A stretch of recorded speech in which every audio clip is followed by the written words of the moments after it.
Asyhadu an la ilaha illallah wahdahu la syarikalah wa asyhadu anna Muhammadan abduhu wa rasuluhu la nabiyya ba'dah. Allahumma salli wa sallim wa barik ala nabiyyina Muhammad wa ala alihi wa ashabihi wa man tabi'ahum bi ihsanin ila yaumil qiyamah. Amma ba'du. Yang saya hormati Ustadz Qadirun Abdul Rahim, para bapak ibu jamaah salat subuh yang dirahmati Allah. Syukur alhamdulillah kita haturkan kehadirat Allah Subhanahu wa taala yang telah memberi limpah rahmat, taufik, hidayah dan inayahnya kepada kita bersama. Di pagi yang penuh berkah ini kita bersama-sama bisa dihadirkan oleh Allah di tempat yang mulia ini untuk bertolabul ilmi. Mudah-mudahan niat ikhlas kita bersama ini menjadi amal soleh kita dan meningkatkan keimanan kita serta diiringi dengan ridha Allah Subhanahu wa taala. Amin ya rabbal alamin. Salawat dan salam senantiasa tercurahkan kepada Nabi kita Muhammad sallallahu alaihi wasallam beserta keluarga, kerabatnya, sahabat dan pengikutnya sampai nanti di hari kiamat. Hadirin jamaah salat subuh yang dirahmati Allah. Alhamdulillah Ustadz Abdul Rahim sudah hadir di hadapan kita bersama.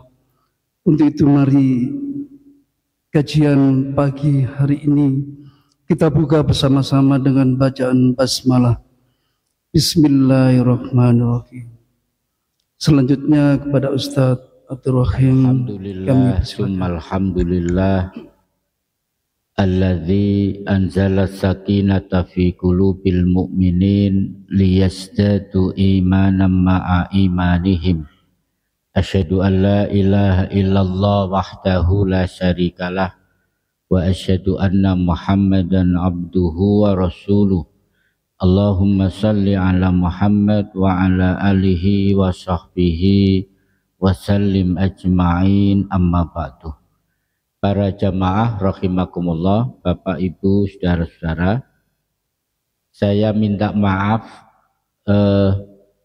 seharusnya tema yang saya janjikan pagi ini adalah tentang Palestina, tapi semalam produksinya agak kacau, ada yang hang, nggak bisa dibuka.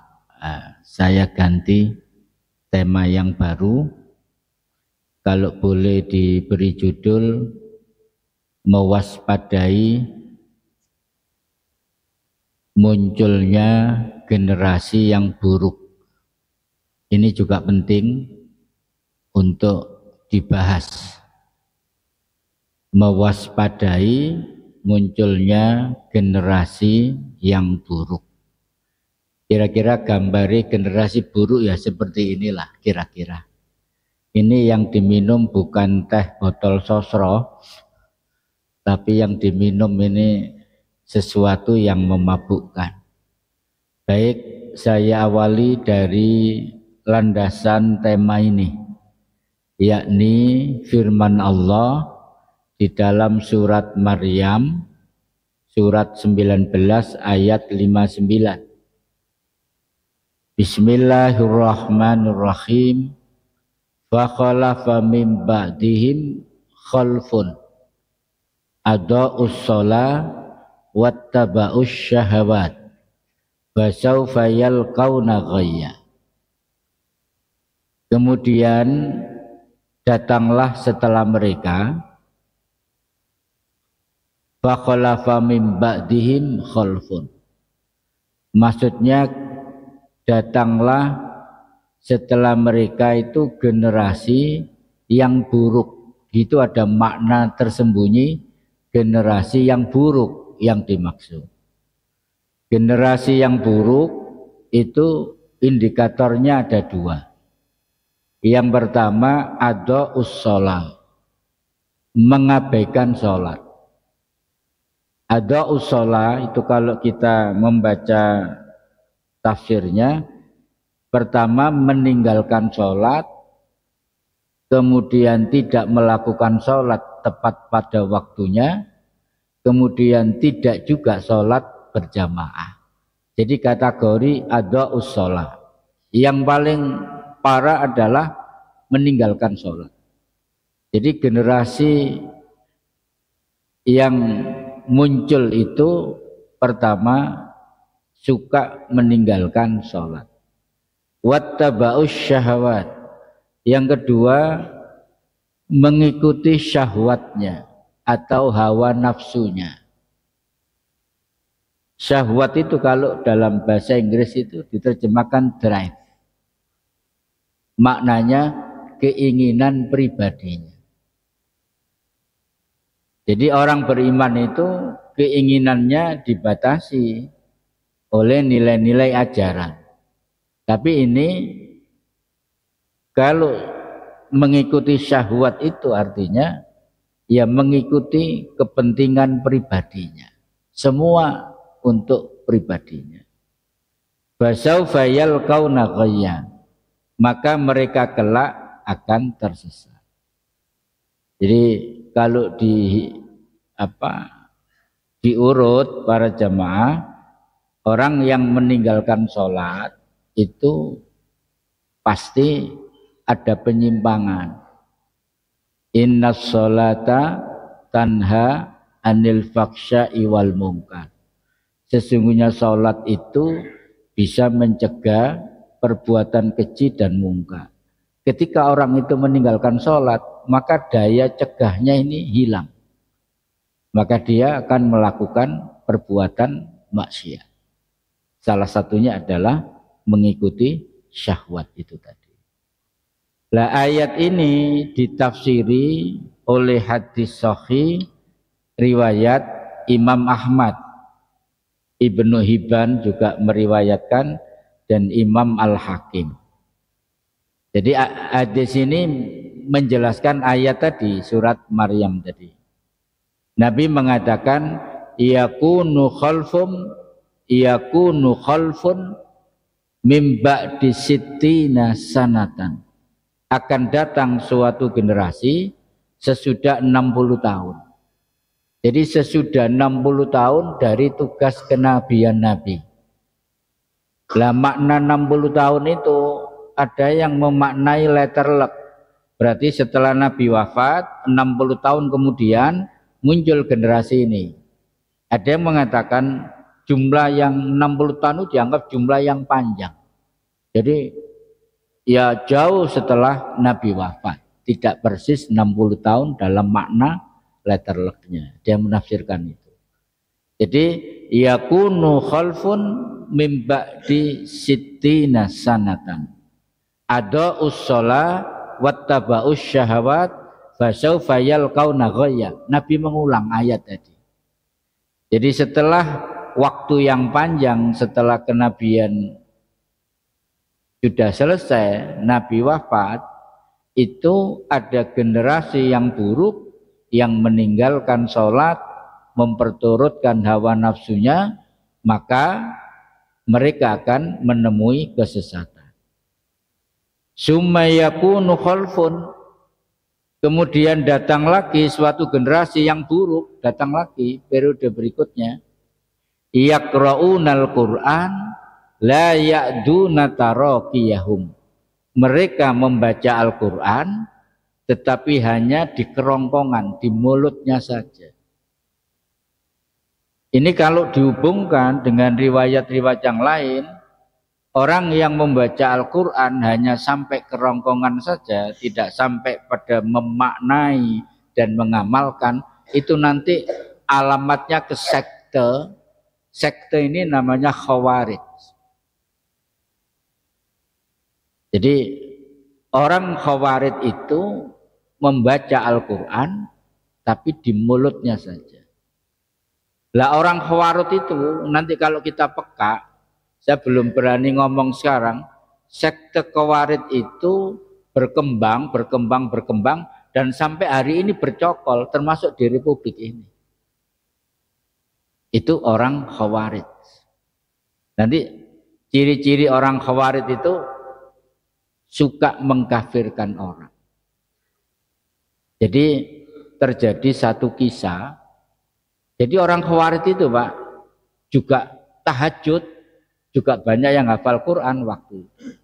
Tapi karena ada perbedaan pandangan, maka dia membunuh. Jadi ada konflik.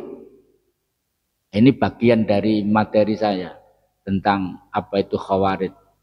Belum saya sampaikan di tempat ini karena agak sensitif. Di tempat lain sudah. Jadi waktu Sayyidina Ali ada konflik dengan Muawiyah, singkat cerita, maka diputuskan dengan tahkim. Kemudian orang Khawarij menolak tahkim itu. Nah, nanti tahkim apa bisa dijelaskan berikutnya, waktunya enggak cukup. Maka kemudian orang Khawarij ini karena Ali setuju tahkim, Muawiyah juga setuju tahkim, maka keduanya adalah keluar dari Islam, maka darahnya halal atau halal darahnya. Maka orang Khawarij sepakat dua-duanya harus dibunuh. Ada tim membunuh Muawiyah, ada tim membunuh Ali. Sampai segitunya, Pak. Yang tim membunuh Muawiyah gagal. Tapi yang tim membunuh Ali berhasil. Namanya Abdullah bin Muljam.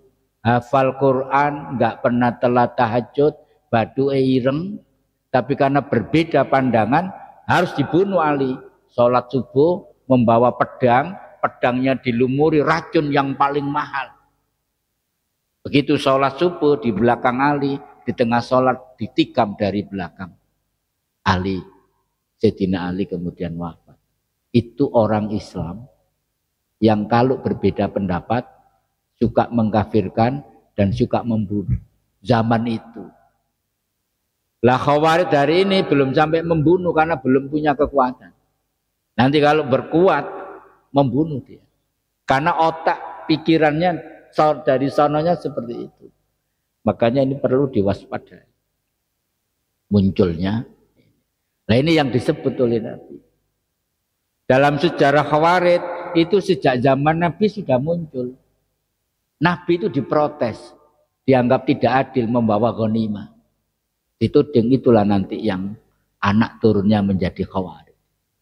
Zaman Utsman ada menjadi dalang pembunuhan Utsman. Zaman Ali kemudian menimbulkan fitnah sampai hari ini. Itu mengerikan. Cuma Khawarijnya yang ada di Republik ini dia nggak ngerti kalau dia Khawarij. Itu repotnya. Anda itu Khawarij tapi nggak paham. Yang paham orang lain. Makanya ada mata kuliah di IAIN itu bagus sekali. Aliran-aliran dalam Islam. Apa itu Syiah, apa itu Khawarij, apa itu Mu'tazilah, apa itu Jabariyah, apa itu Qadariyah. Itu bisa dikenali ciri-cirinya kalau punya ilmunya tentang itu. Nah kalau nggak punya ilmunya tentang itu dianggap orang yang paling hebat, yang paling Quran, yang paling sunnah. Tapi sebetulnya hatinya biadab. Itu Khawarij. Disebut ini la yakbiruna taraqiyahum. Nah, kapan-kapan kita bahas. Tapi dibahas kok ini apa gak menimbulkan persoalan benang masjidnya enggak ya. Kemudian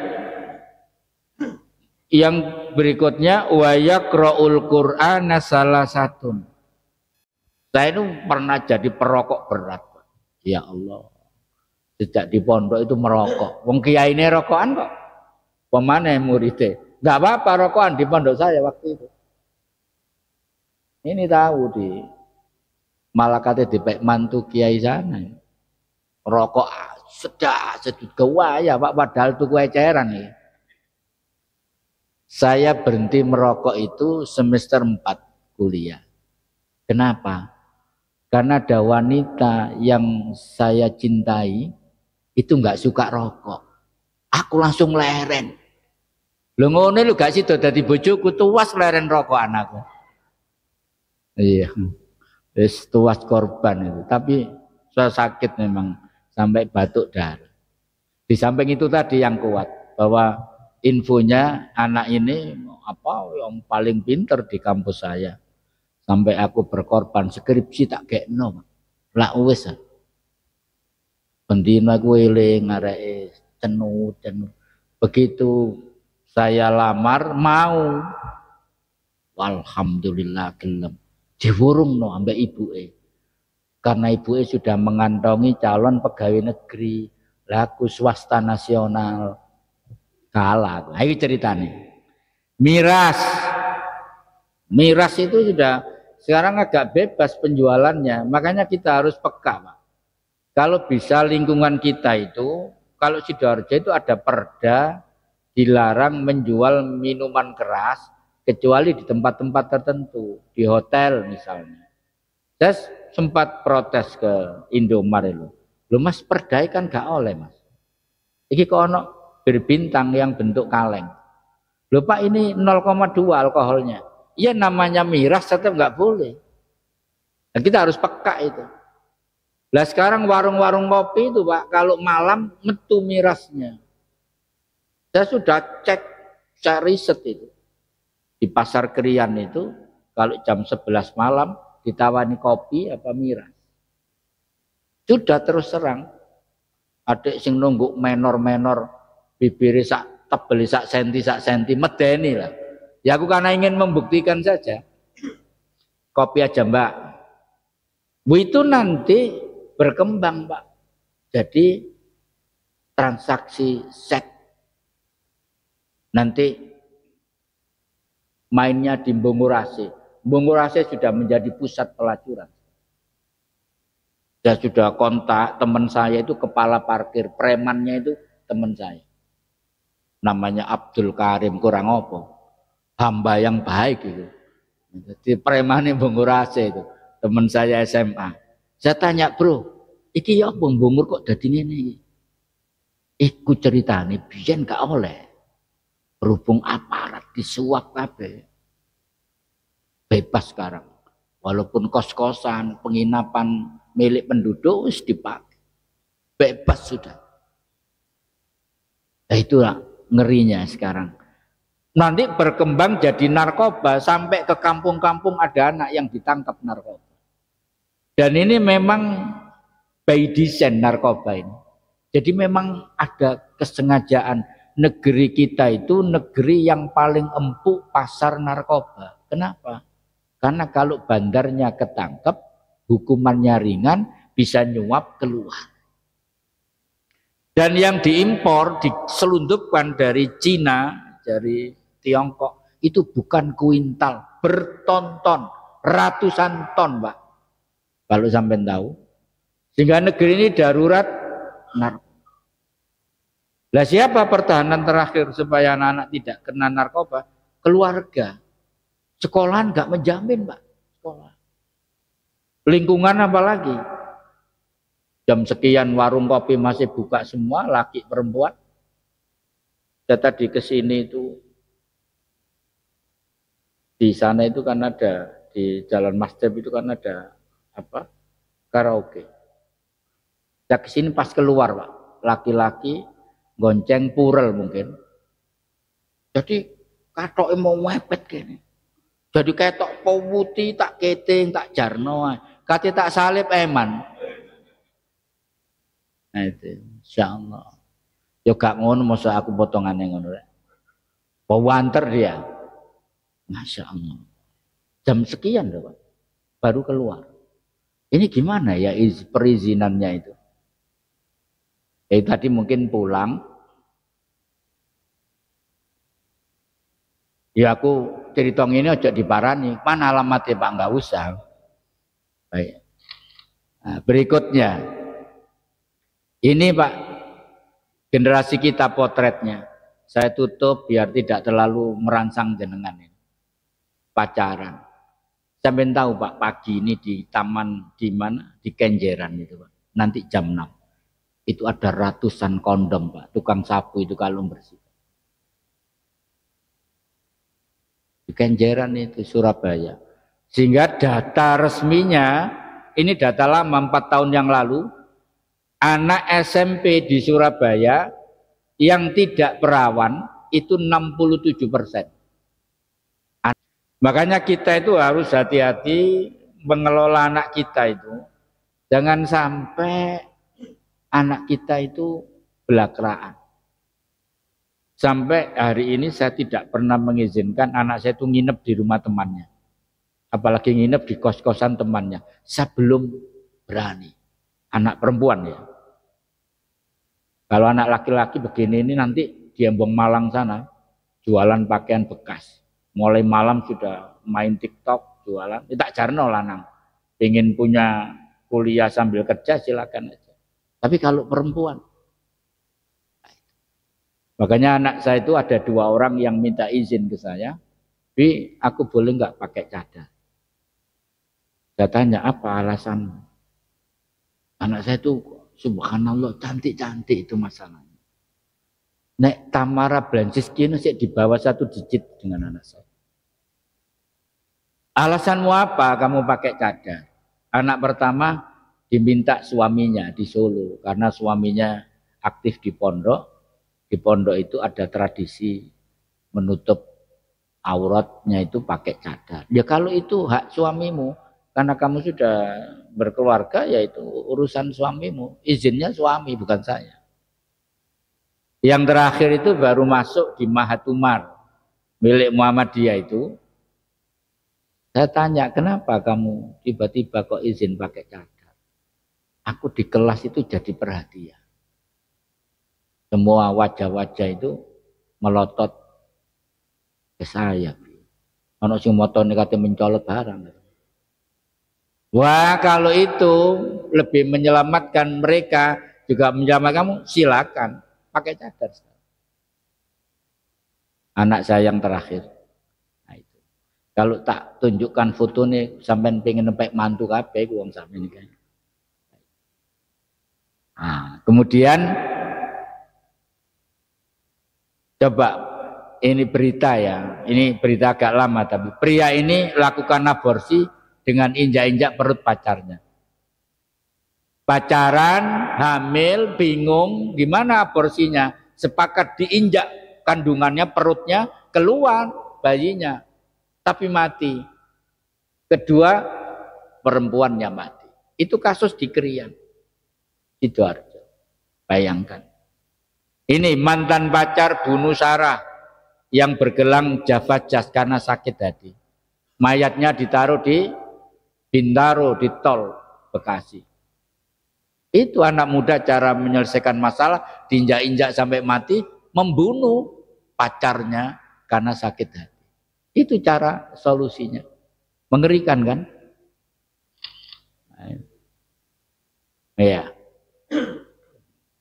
Lihat ini, main game online seharian, Dede tewas di warnet. Gak mangan, gak ngombe, kopi dan rokok saja. Seharian 24 jam, gak istirahat, dijemput ibunya gak mau, mati di warnet. Kalau ini yang tewas setelah main game online nonstop 40 jam. Ini di Taipei, bukan di Indonesia yang ini, yang kanan ini. Inilah.com ini. Terakhir Pak, saya tunjukkan data. Oh ini, belum ya. Tawuran antar pelajar. Itu yang diumetnya ini apa Pak? Tahu jenengan? Itu gearnya sepeda motor itu. Itu kalau kena wajah bisa robek dan bisa pecah kepalanya. Bayangkan, war, kena kira gimana itu? Jadi anak-anak itu sudah tragis ya cara bisa membunuh, bisa menyakiti sampai opname kalau sudah tawuran. Saya belum cerita balapan liar ini. Saya belum cerita curanmor, gimana itu. Ngeri anak-anak muda. Mulai tahun kira-kira 19, ya tahun 2000-an ya. Ternyata di penjara itu rata-rata yang di penjara anak-anak usia 20 tahun ke bawah.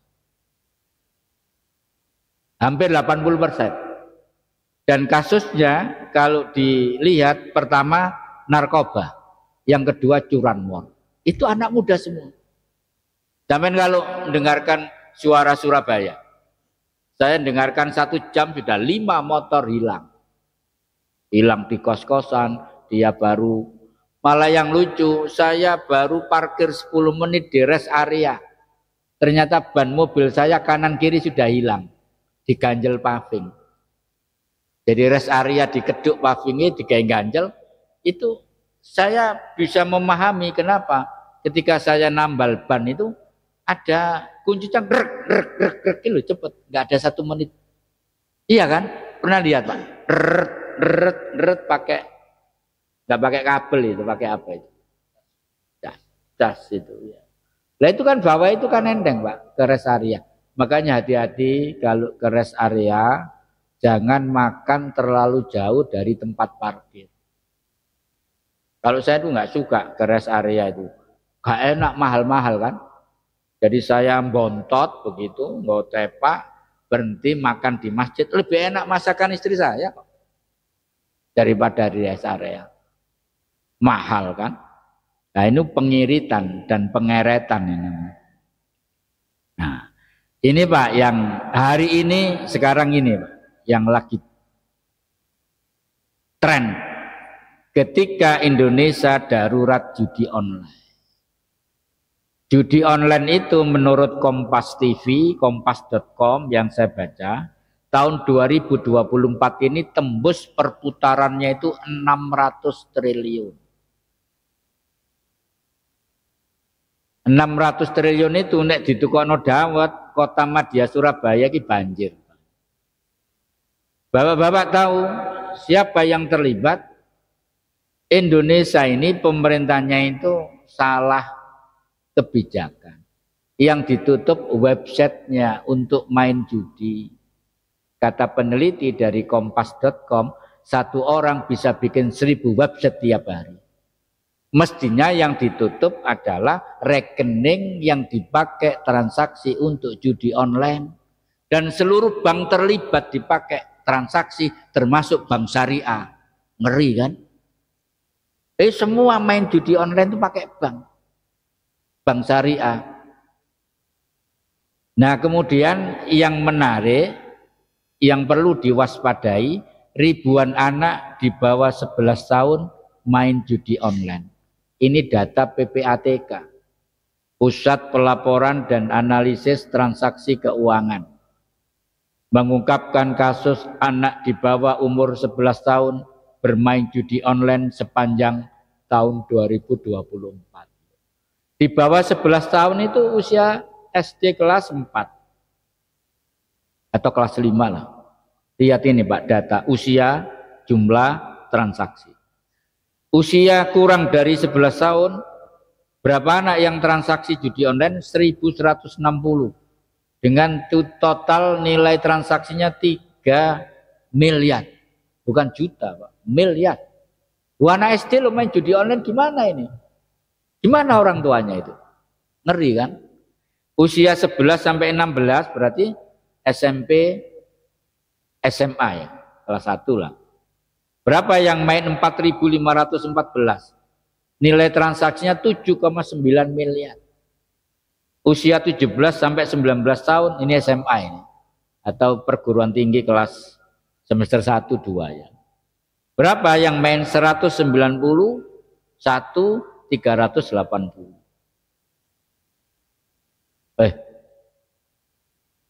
191.380. Nilai transaksinya top ini 282 miliar. Kenapa Pak? Kok banyak anak main judi online? Kira-kira sebabnya apa? Itu kembali kepada kedua orang tua. Itu persoalan pendidikan ini problemnya. Saya sudah meneliti Pak. Ternyata anak-anak kita itu terlalu banyak uang sakunya. Dari mana saya meneliti? Saya ke kafe-kafe yang agak mahal, yang harga kopinya paling murah 28.000. Snacknya 1 mangkok, 1 lepek itu 16.000. Itu banyak anak-anak SMA, SMA laki, perempuan. Ngopi di situ ada snacknya. Berarti kan 24.000 lah ditambah 16.000 berapa itu? 40. Berarti sangune 50 kira-kira. Dalam hukum sosiologi ya, sesuatu yang diawali dengan naik itu turunnya gampang. Sesuatu yang diawali dengan sulit, penggemarnya gampang. Tapi kalau sesuatu diawali dengan turun, naiknya sulit. Sesuatu yang mudah di awal, pengembangnya sulit. Itu hukum sosial kita bicara itu. Dan itu sesuai dengan Al-Quran. Inna ma'al usri yusra. Mendidik itu naik dulu. Sulit dulu. Makanya saya ini agak ngenes melihat anak saya. Oh, ini semester 3 sudah jualan baju bekas. Punya stand di Embong Malang. Setiap minggu dengan temannya. Umiknya itu sampai beri bismillah. Saya bilang, Jarno. Dia membentuk otot-ototnya biar kuat. Jarno. Sampai pinjam saya 1 juta, itu konsekuen. Dia nyicil 100. Kemudian meningkat pula 1 bal, itu 6.500.000. Tak bal itu. Dan dia pinjam temannya, enggak pinjam saya. Saya malah, sajane pinjam saya kan bisa. Dia pingin membuktikan. Nek mulai kumus-kumus kayak keringete kayak ambune kecut sakno kadang-kadang aku ya. Tapi demi anak laki-laki silakan. Saya dulu lebih sengsara daripada rasanya hati kamu belum ada apa-apanya. Saya mulai SD wis dodol es nggo tremos ini. Didapat katok cekak, saya masih ingat. Mereman, ngerti mereman? Mereman itu membersihkan suket di tebu, kebun tebu. Mulai pagi sampai siang. Kalau hari Ahad, seminggu sekali. Saya belum gitu numpak sepeda ini belum gitu. Sudah ngambil rengkean bapak saya penjual kelapa. Itu nih tak ceritakan anakku, ini tak tulis di biografi sampean. Nah, itu tak ceritakan agar mereka juga merangkaknya itu naik dulu. Jangan turun dulu, jangan enak dulu gitu loh. Baik, sekarang kita masuk ke berikutnya. Kemudian setelah kita melihat realitas anak-anak, mudah-mudahan itu bukan keluarga kita ya, yang kisah-kisah mulai main game sampai judi online itu. Maka program kita hari ini adalah bagaimana kita menyelamatkan mereka dari api neraka. Kalau dibiarkan anak-anak punya perilaku seperti itu nanti muaranya itu ke neraka gitu. Lah, ketika saya menyaksikan bapak-bapak, ibu-ibu, anak mudanya tidak terlalu banyak, itu saja wis sesek dodok. Lah ini 10 tahun ke depan siapa yang mewarisi Pak Bambang dan lain-lain? Mikir nggak kita? Kan makanya kalau bisa anak-anak kita itu kita kelola supaya ke markas yang tepat, yaitu masjid. Ini di Surabaya itu perlu diteliti, Pak. Ada masjid 1 juta anak muda itu. Kenapa anak muda kok di situ? Kira-kira apa alasannya? Bagaimana takmir membuat programnya? Itu anak muda itu diperlakukan seperti di kafe, Pak, di lantai 2 masjid. Siapa yang malam ke situ disuguhi kopi atau teh. Bahkan kalau ada taudek lewat ya dipanggil, anak-anak ditawari. Itu kata Pak Jazir, arek 6 itu gak doyan swara, doyan sego. Kudu ana konsumsi ini. Arek 6 kudu mangan sing akeh. Nek sampean sak piring, jagana ana 3 piring arek 6 itu. Yaitu ruwai subuh esuk tangi maksudnya. Nah, itu ya. Baik. Lah program ini Pak ini nggak bisa sendiri Pak. Ayat ini nggak bisa diamalkan sendiri. Bapak sendiri nggak bisa. Ibu sendiri nggak bisa. Harus kompak. Ya ayyuhalladzina amanu, hai orang-orang yang beriman, ku anfusakum wa ahlikum nar. Jagalah dirimu dan keluargamu dari api neraka. Ini kompak. Walaupun ayat ini khitabnya itu ayah, jagalah dirimu dan keluargamu, bapak, ibu, bapak khitabnya keluarga apa? Ibu dan anak-anak. Visi keluarga memang bapak yang menentukan, tapi ibu membantu. Karena ibu itu terikat dalil al-ummu madrasatul ula. Ibu itu madrasah yang pertama. Pendidikan pertama itu dari ibu. Karena yang netei, yang gendong, yang saya baru menyadari itu ketika cucu saya lahir 2 bulan yang lalu. Lucu-lucunya sekarang pindah ke Solo. Tiap hari kangen aku gambar ngipi-ngipi. Anang Solo kan ya numpak sepur, Pak. Kalau numpak mobil itu tolnya saja 600 PP. Entek wah kayak ternyata tol itu. Nanti kalau saya jadi presiden tol itu tak gratiskan. Lanjut ya. Nah, kemudian harapan yang kedua adalah anak kita itu mengikuti jejak keimanan kedua orang tuanya. Jadi kalau bapak ibunya soleh, solihah, seharusnya anak itu on the track di bawah, di belakang bapak ibunya. Ayatnya ini.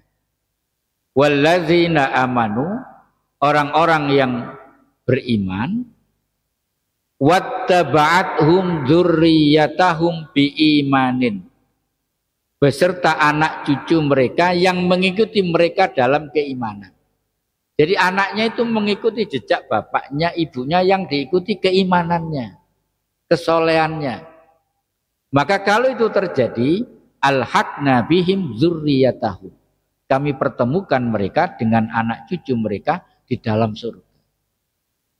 Ini kalau Ibnu Katsir menafsirkan, kalau bapak ibunya soleh, anaknya mengikuti kesolehannya, keimanannya, walaupun kesolehan anak cucunya lebih kecil dari bapak ibunya, tetap dikumpulkan di dalam surga. Asal punya kesolehan. Ini dispensasi yang luar biasa. Maka jangan sampai ada anak kita yang tidak mengikuti jejak kita, yang menyimpang dari garis di belakang kita. Jangan sampai. Nanti mengerikan. Nah, ini mujahadahnya berat ini.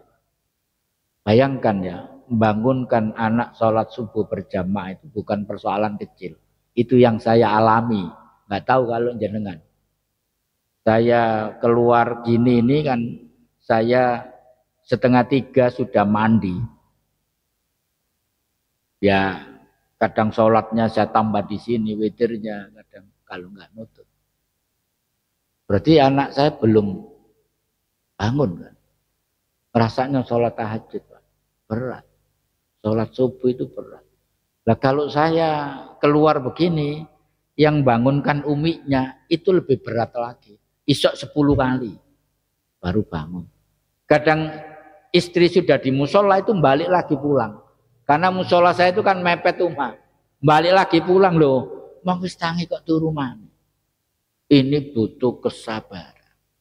Makanya ayatnya wa'mur ahlaka bis-shalah, perintahkan kepada keluargamu untuk menegakkan salat, wastabir 'alaiha, dan bersabarlah dalam mengerjakannya. Wastabir itu sabar yang bertingkat-tingkat. Kalau sabar biasa wasbir namanya.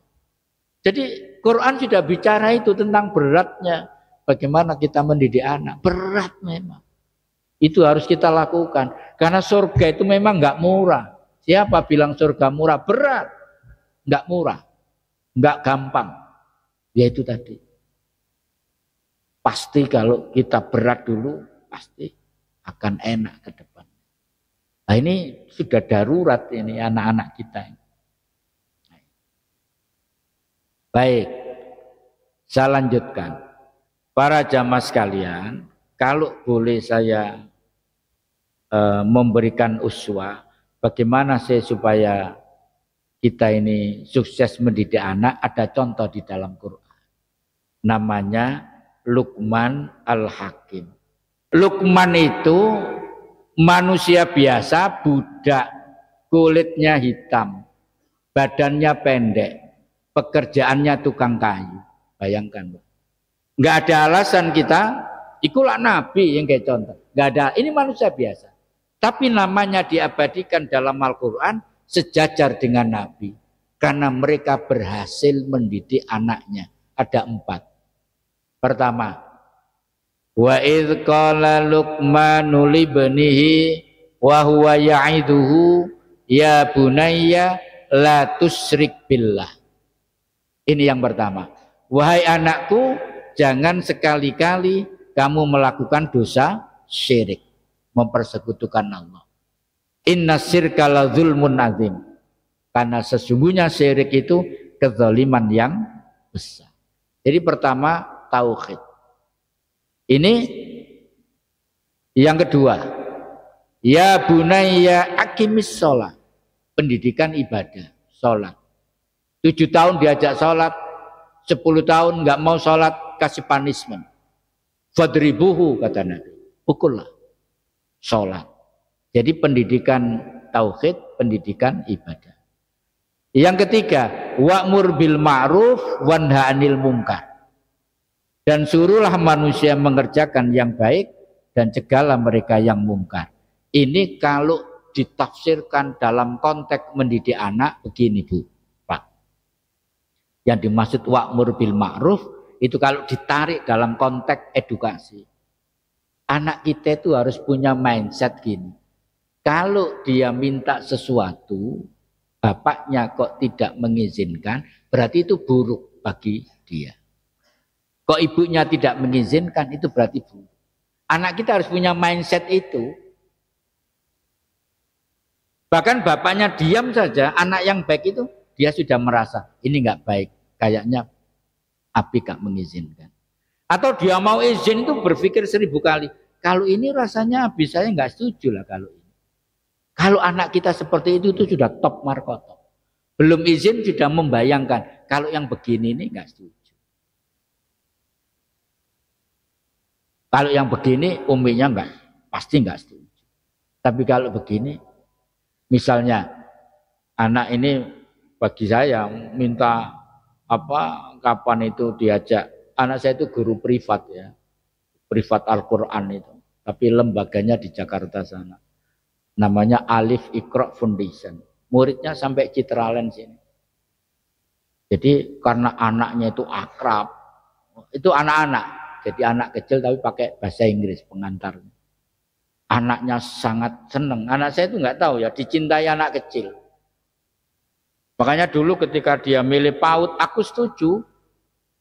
Om-omnya tante-tante kok sekolah jurusan TK sih, PGTK. Dia diterima di sastra Inggris. Nggak mau milih pendidikan anak. Nggak apa-apa kalau itu kamu sukai. Ternyata sekarang ketemu passionnya ketemu. Jadi setiap anak yang diajak itu lengket. Setelah itu jadi sumber rezeki yang luar biasa. Kapan diajak ke Jogja oleh ininya, diajak ke mall, diajak anaknya minta ini. Tiap hari dikasih kue yang enak-enak lah, aku gak regane gitu piro. Itu passionnya anak-anak itu. Ya suatu kali diajak nginap oleh, ini saya belum kenal baik sama wali muridnya ini. Gimana diajak nginep di hotel, jangan dulu. Kalau Abi Umi diajak di sana gak apa-apa, ngono aku. Dari kabotan gak gak situ akhirnya. Nah itu Abi loh kan aman sih. Belum, jangan dulu. Abi belum kenal ini. Kalau sudah kenal nggak apa-apa. Nah itu saya jaga. Wasbir ala ma asobak, dan bersabarlah terhadap apa yang menimpa kamu.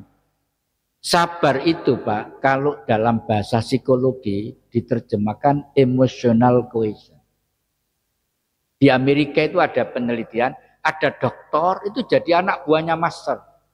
Mestinya dokter ini kan lebih pintar. Ternyata ketika diteliti, yang master ini punya emotional cohesion lebih mapan daripada yang dokter. Jadi orang sukses itu Pak, tidak terlalu banyak ditentukan oleh kecerdasan intelektual. Tapi banyak ditentukan oleh kecerdasan emosi. Emosi itu sabar. Jadi anak yang sabar itu sukses. Bisa sampai terjemahkan ulet. Tekun. Anak tekun. Mungkin jenengan punya pengalaman ya. Dulu hari aku gak patek pinter loh sekolah. Iku biyen sak kelas bare aku. Tapi sekarang sukses. Sampai tidak melihat bakat di dalamnya, emotional quotientnya mungkin lebih mapan daripada kita. Jadi dilatih sabar itu dilatih menderita. Yang saya jelaskan tadi. Anak itu jangan dilatih sak deksaknya dapat. Ngerti sak deksaknya. Jaluk saiki dituruti. Ini Pak Bambang akrab sama Profesor Rumromi almarhum. Saya mahasiswa paling dekat. Dan penulis naskahnya. 2 buku saya yang nulis untuk dia. Sampai tahu Profesor Rumromi. Waktu mahasiswa omai wolu Pak. Kaya itu. Sudah doktor sih makelaran mobil. Punya seleb di kampungnya, punya sapi. Sampai tahu. Anaknya tidak ada satupun yang beli sepeda motor cash. Nggak ada satupun. Semua kredit. Dia lebihkan uang sakunya, dia nyicil. Sampai berhasil lah anak. Tapi dia pernah mengeluh ke saya. Ya baron anakku kan belum nang mesin blas iki apa iki? Maka kemudian dia sampai membuka kajian untuk mahasiswa, termasuk saya ngaji di rumahnya, Ustadz Yasri. Memang dia pingin mahasiswanya ini jadilah. Ngajar lo malaikat Israel Pak model. Telat 5 menit, gak boleh masuk. Tak pernah aku tak gantung centelan kono suwe-suwe sampai. Jadi anak itu ya disiplin, nggak berani. Dosen yang lain ya santai, tapi dia nggak mau dan dikoreksi betul. Dokter profesor sih ngoreksi. Dosen yang dikili Pak ngoreksi ini. Api nek jabane dawa, api enggak di satu persatu. Suatu kali ada teman saya yang pinter gak lulus. Dia merasa gak dikoreksi. Diprotes ya. Diceluk, iki lho. Deloken matamu ya. Uisin akhirnya. Lah itu Pak. Serius Pak. Kalau orang itu serius, mendidiknya serius, jadi Pak. Saya itu gak pernah lulus mata kuliah mantek. Ya lulusnya itu ngepres. Pak Rum, Ara, kamu itu kurang belajar. Dia ngomong gitu karena dia disiplin. Ya saya dilu. Rasanya nanti ku sampai nampuni Bapak sampai lulus kan. Tapi aku gak wani ngomong. Kalau umroh dia bawa Quran yang telerekan. Sing menjual saya 50.000. Aku dikai 5.000 situ. Bisa wenengah 5.000 lumayan. Oleh sego pecel ambek kopi wisan. Nah itu. Terakhir. Nah ini Pak.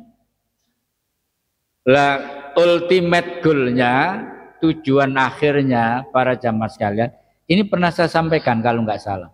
Saya baca acak saja. Jadi keberhasilan sebuah entitas keluarga itu di sini, Pak. Kalau on the track tadi anak kita di belakang kita, bapaknya soleh, ibunya soleh, anaknya ngikut, itu tujuan akhirnya di sini. Ya ini keluarga yang berhasil.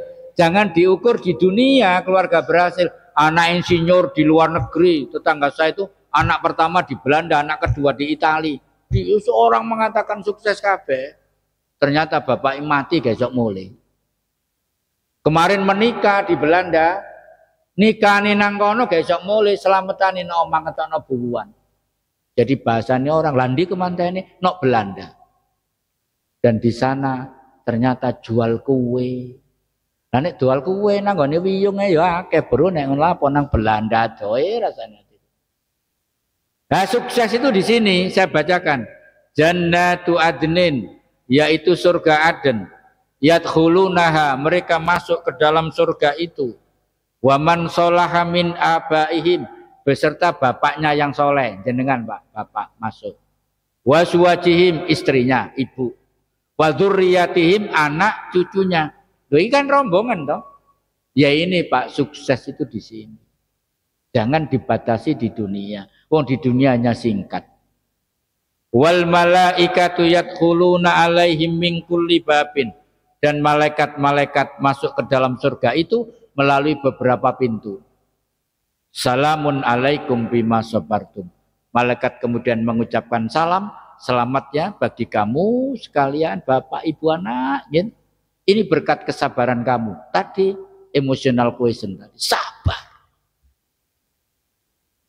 Bani Ma'ubadar, malaikat mengatakan inilah tempat kesudahan yang paling indah bagimu. Jannatu adni.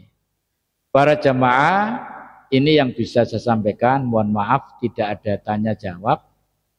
Perjalanan saya ke Embong Malang 30 menit kira-kira. Jadi saya tutup, mohon maaf, mudah-mudahan pertemuan kita diberkahi Allah. Mudah-mudahan ini jadi ilmu yang bermanfaat. Akhirul kalam, mari kita tutup dengan doa kafaratul majlis. Subhanakallahumma wa bihamdik asyhadu an la ilaha illa anta astaghfiruka wa atubu ilaik. Assalamualaikum warahmatullahi wabarakatuh.